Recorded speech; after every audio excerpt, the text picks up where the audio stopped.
are lines that are not coplanar but they don't intersect. So parallel lines, if you remember, parallel lines, lines are on the same plane and don't intersect. Skew lines are not on the same plane. They're on two different planes. So if I have one plane floating out up here and I have another plane floating down below it,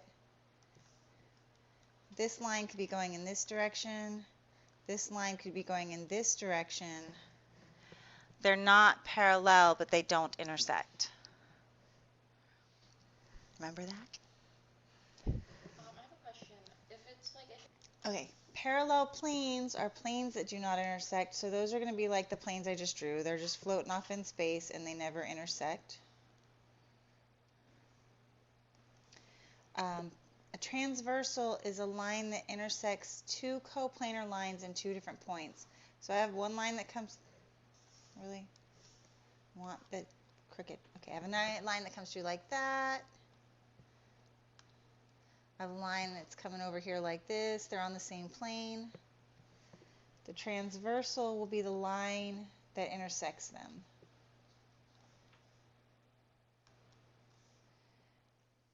And it intersects them in two different points, here and here. It's not intersecting like where these two lines would eventually intersect. The transversal doesn't intersect at that point. It has to be two separate intersections. So that's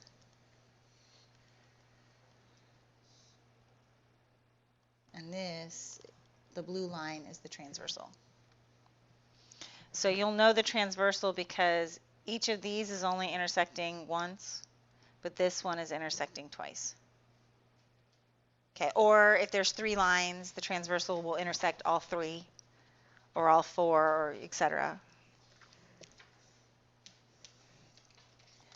Alternate interior angles.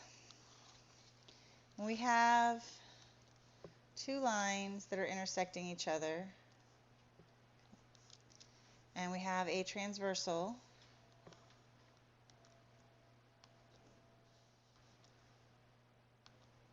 Okay, the alternate interior angles are non-adjacent interior angles. They're on opposite sides of the transversal.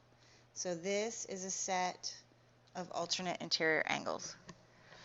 So the red is one set, and the blue will be the other set.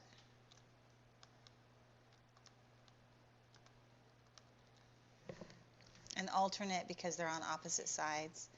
And then we have alternate exterior angles.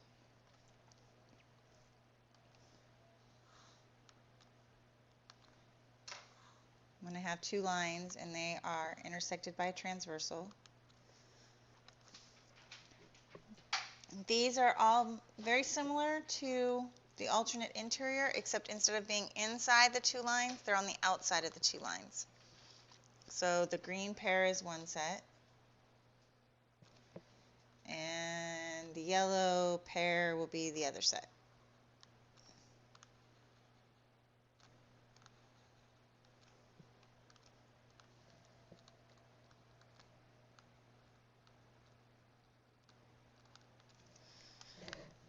Any questions on that? The next thing we have is same side interior.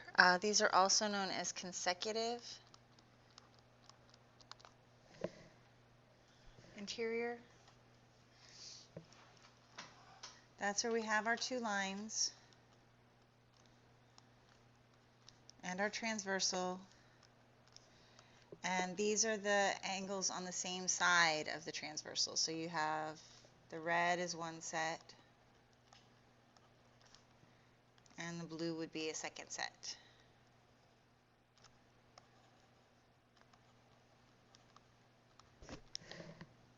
Okay. And they're consecutive because they go in order, like, as you're passing along. And then you have corresponding angles. Now, corresponding angles are in the same position, basically.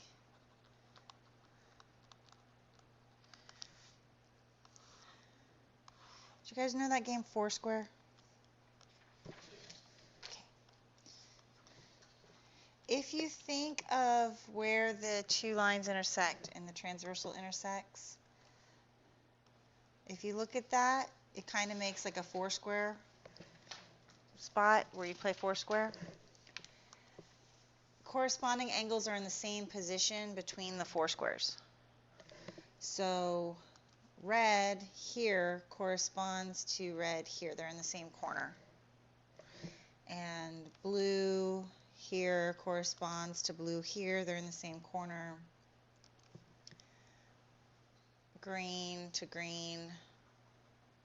And we'll do orange.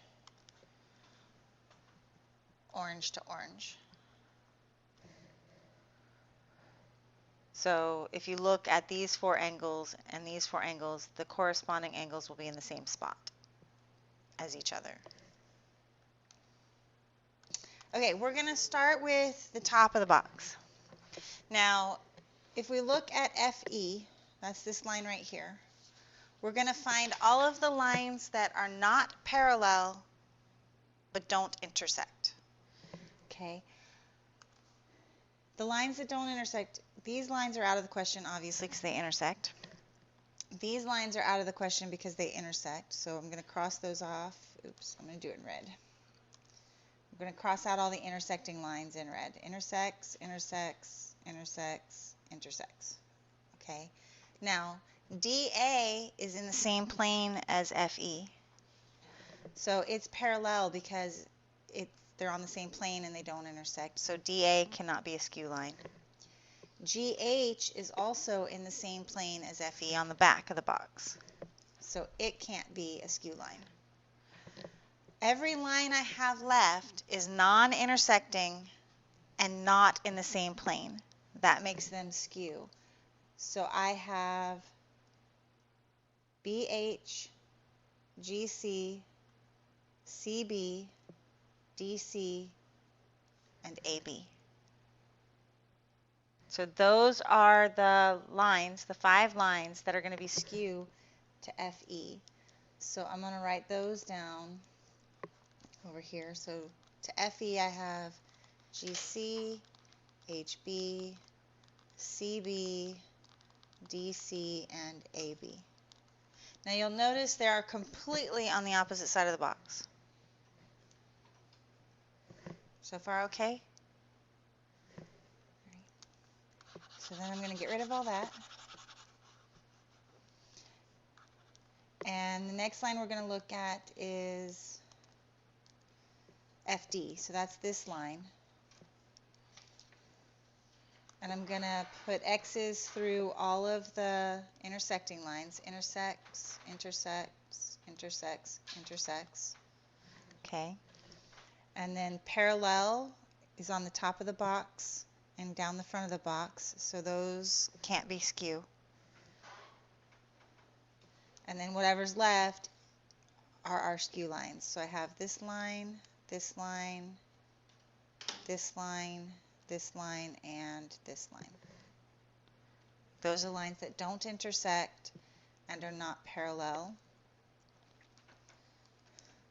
So that gives me GH, HE, HB, AB, and CB. Okay, DA, that's this line right here. So we'll cross out all the intersecting lines. Let me actually put my X here. So intersects, intersects, intersects, intersects. And then the parallel lines are here and here because they're on the same side as the box.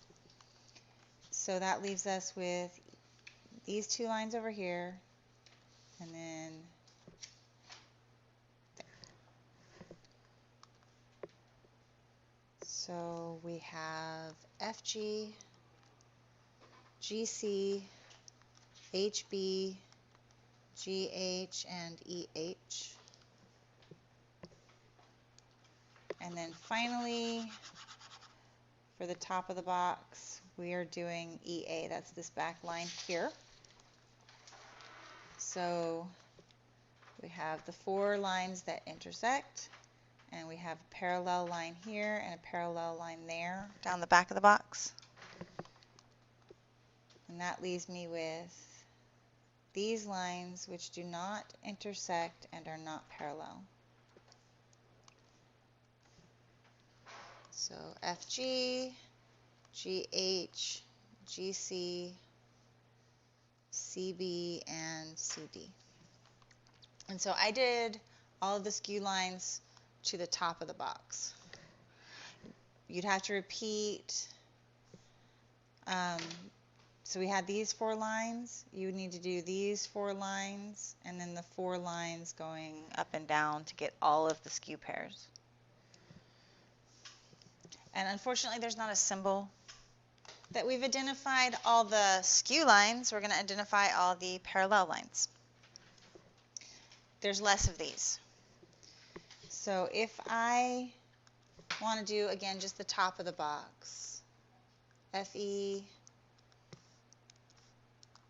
FD, EA, and DA. To FE, I have GH and AB. They're on the same planes. They're parallel, so FE is parallel to GH, and FE is parallel to DA. Now GH is not parallel to DA, so I can't put them like in a line. They're not on the same plane. GH and DA are skew.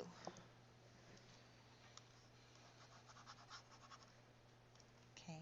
Then I have to FD on the same plane in the front and on the top, GC and EA. So FD is parallel to GC and FD is parallel to EA.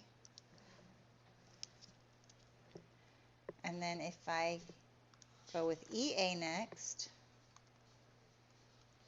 EA is parallel to FD on the top and HB down the back. So EA is parallel to FD and EA is parallel to HB.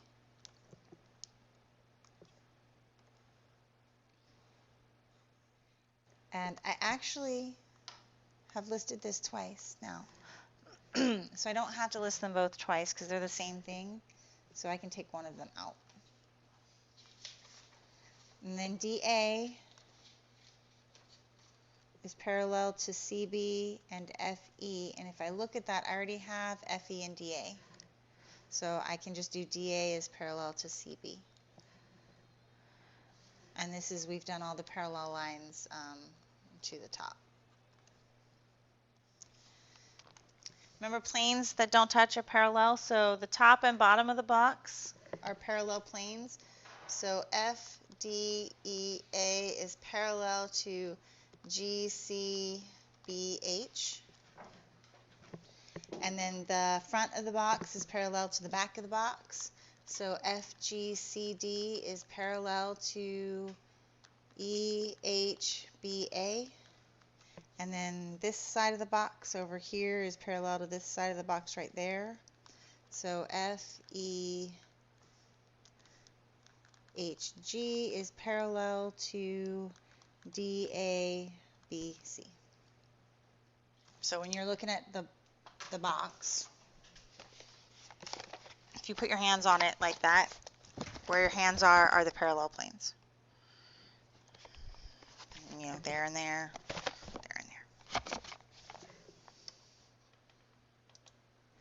Now we're going to name pairs of angles. So the alternate interior angle pairs, we're on the inside.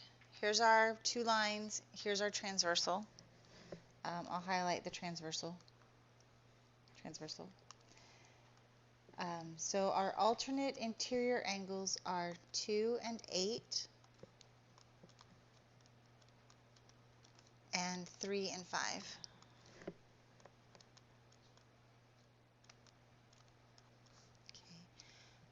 They're inside. Exterior is out here, so we have alternate exterior 1 and 7.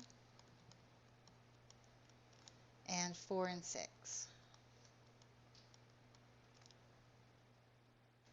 Corresponding angles, remember if we take and we were to make like a 4 square, the corresponding angles are in the same spots.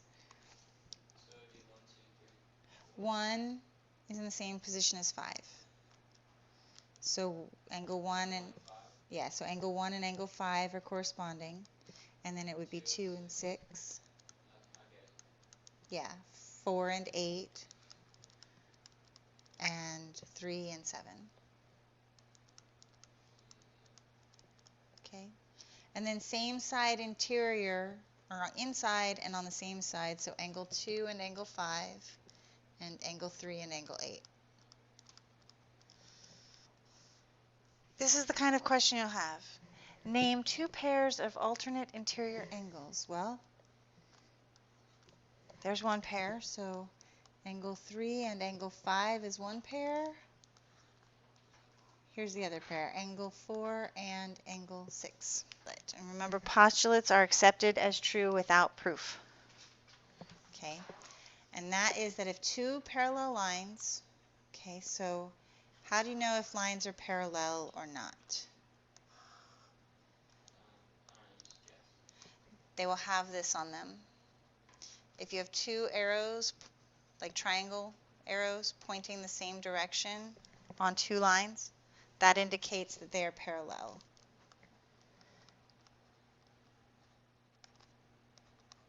Otherwise, you can measure their slopes. Parallel lines have identical slopes. We talked about that last time. Okay, so if we have 2 parallel lines and they are cut by a transversal, then the corresponding angles are congruent. So red and red are equal to each other.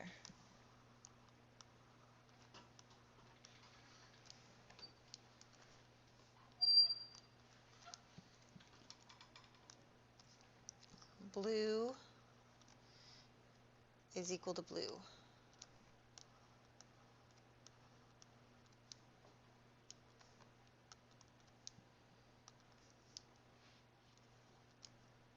Not to use highlighter. Green is equal to green, and yellow is equal to yellow.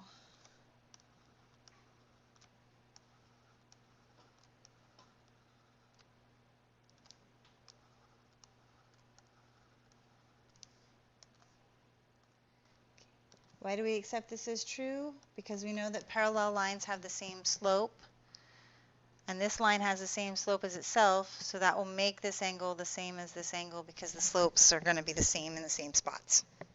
Does that make sense? Okay, so when you have corresponding angles, they're the same. So if this one was 50, this one would be 50. So far, okay? We have that if 2 parallel lines are cut by a transversal, so I have 2 parallel lines, and another parallel because they've got the little triangles on them, and they're cut by a transversal, alternate interior angles are congruent. So that one is equal to that one, and this one is equal to this one.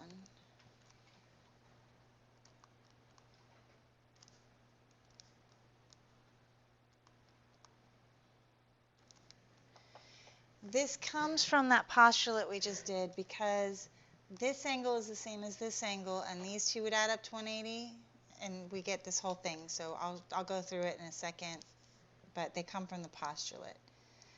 Then we have parallel lines cut by a transversal. Oh, I have a typo. Don't write that down. Okay, so we'll say those are parallel lines because they've got the parallel marks, even though they don't look parallel. Alternate exterior angles are also congruent.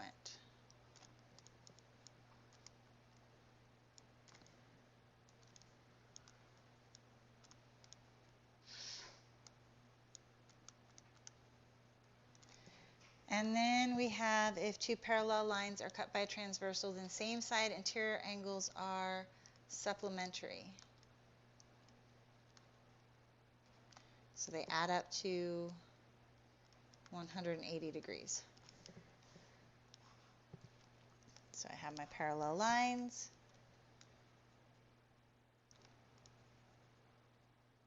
I have my transversal. I have my angles.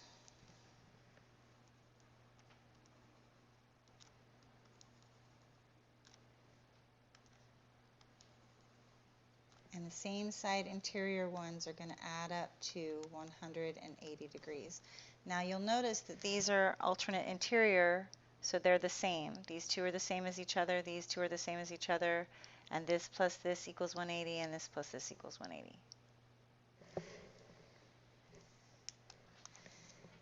Is actually pretty nice. We get, oops, too big. I know this angle is the same as this angle because I have corresponding angles congruent. This angle is the same as this angle because they're vertical, and vertical angles are the same. And look, that gave me alternate interior angles that were the same, and alternate exterior angles that are the same.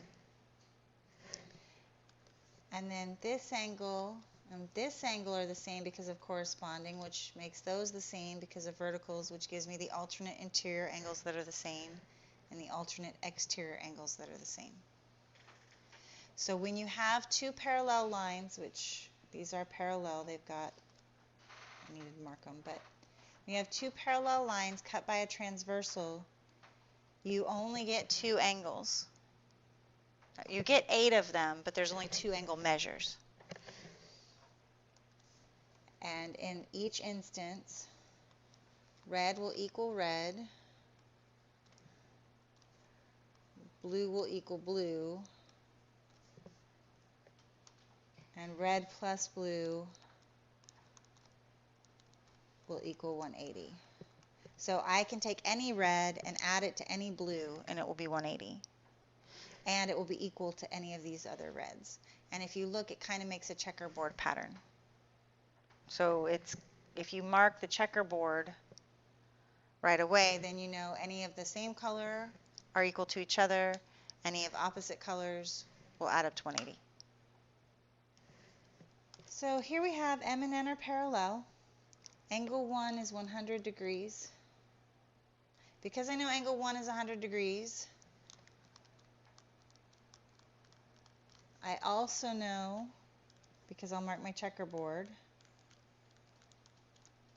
angle 4, 5, and 8 also equal 100 degrees.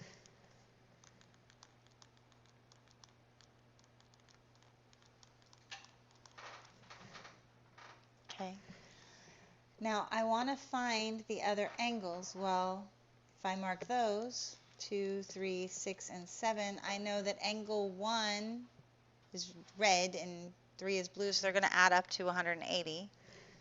So I take the 180, I subtract 100, I get 80 degrees. That's what's left. So angle 3, which is also angle 2, and angle 6, and angle 7. So if I have one angle, I know all the angles.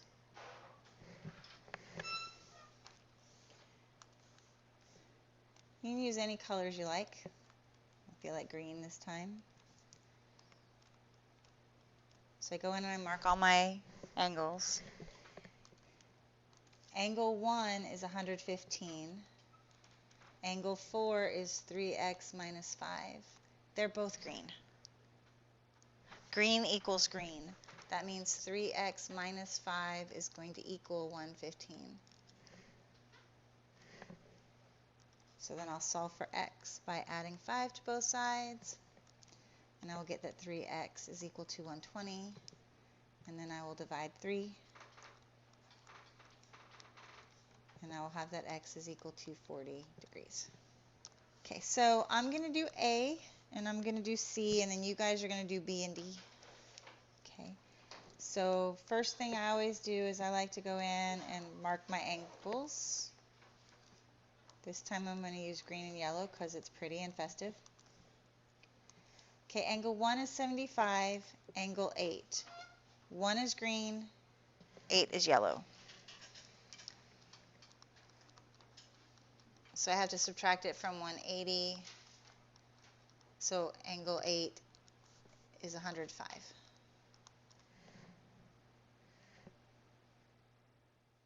Because again, remember that you can only have 2 scenarios.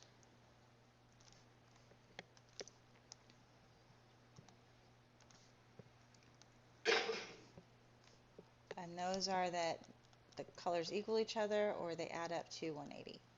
Take the 14, because like I said, the yellow and green, so they add up to 180. So I added them together, 180.